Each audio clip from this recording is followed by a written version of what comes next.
Chapter 64. Satan is back. And when the 1,000 years are ended, Satan will be released from his prison and will come out to deceive the nations that are at the four corners of the earth, Gog and Magog, to gather them for battle. Their number is like the sand of the sea. See what Satan does. He figures freedom. He is a committed enemy of God. He cannot be otherwise. He deliberately made himself into an enemy of God. Why and how he did this is revealed in my earlier book. Did God create Satan? Those who read that book of mine will understand why Satan is such a committed enemy of God. Now, the scripture tells us that Satan will go around the four corners of earth and deceive all the nations and gather them to make war against the camp of the saints and the beloved city. We know the beloved city is Jerusalem, and it is the camp of the saints. Isn't it surprising that the people of the whole earth can still be deceived by Satan? They have seen God's goodnesses, love, and perfection for 1,000 years at Satan and can deceive them.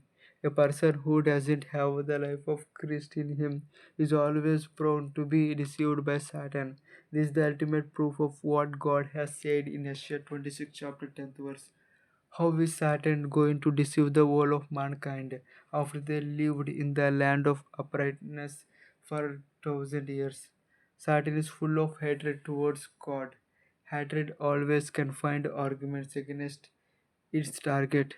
Firstly, Satan will advise his argument that God doesn't respect the power of choice that he himself has given to mankind.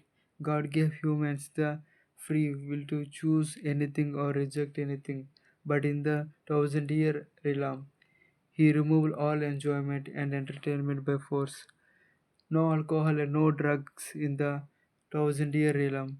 Did man choose to be away from such intoxication, or did God remove them at his will? If he removed all intoxicants and drugs at his will, is he not insulting the power of choice and free will of mankind? If it is argued that God removed such evil habits by force because they spoil the earth of those who consume them, where is God's omnipotence? If God is almighty, he could alter the situation and make the drugs and intoxicants harmless, couldn't he? Instead of making the intoxicants harmless, he has taken a decision violating the freedom of personal choice and treated man and woman like machines. He behaved like a dictator, not as a loving father. Secondly, Satan will point out that God has done all this to make his son the king and he has no justice. If God's son is so dear to him, should he not understand that Satan's son is also dear to Satan? God has exalted his son and sent Satan's son to eternal damnation. And this is the God who asks us to love their neighbor as they self. If God is so keen on implementing his own will, not allowing any second opinion, anything, why should he create persons and individuals with the power of choice? He should create only robots without the power of decision. He creates people, calls them children, and treats them like machines. Is this a golden era? Is it not a tyranny? This will be the argument of the world serpent against God and his holy son ruling from Jerusalem. Satan's arguments sounding very convincing and reasonable to Adam's children who are not born again. Satan will appeal to the whole of mankind. Make me your king. I shall rule you respecting your free will. I will fill your lives with all kinds of enjoyment and make the enjoyment harmless.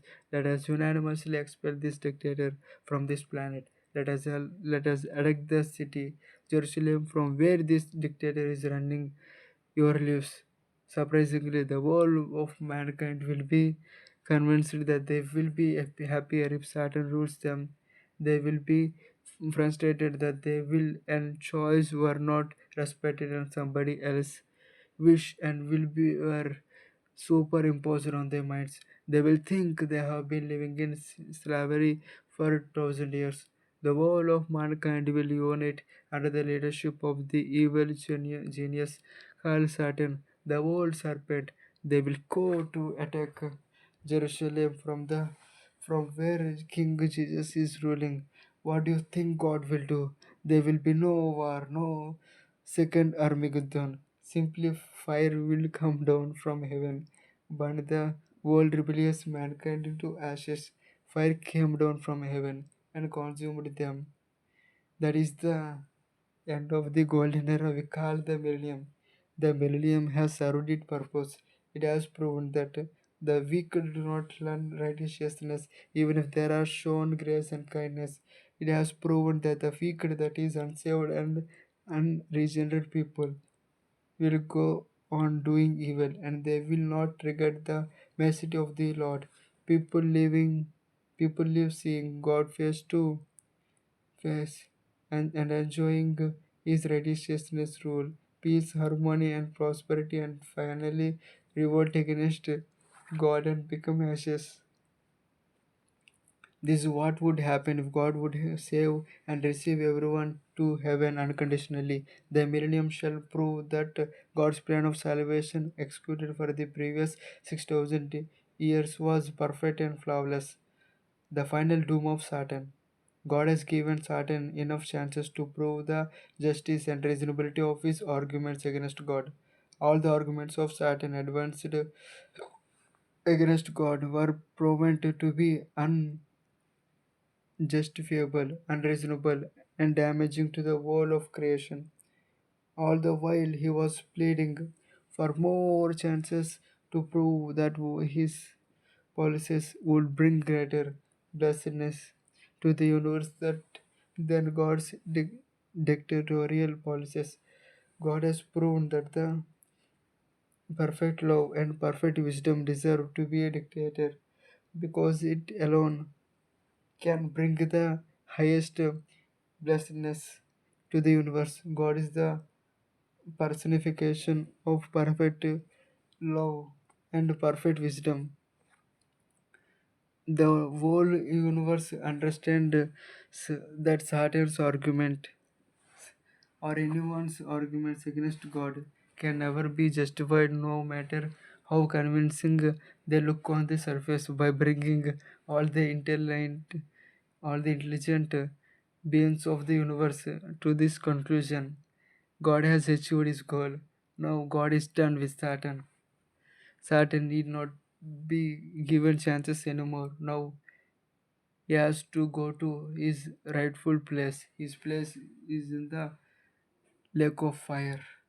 The devil who had deceived them was thrown into the lake of fire and sulfur where the beast and the false prophet were, and they will be tormented day and night forever and ever.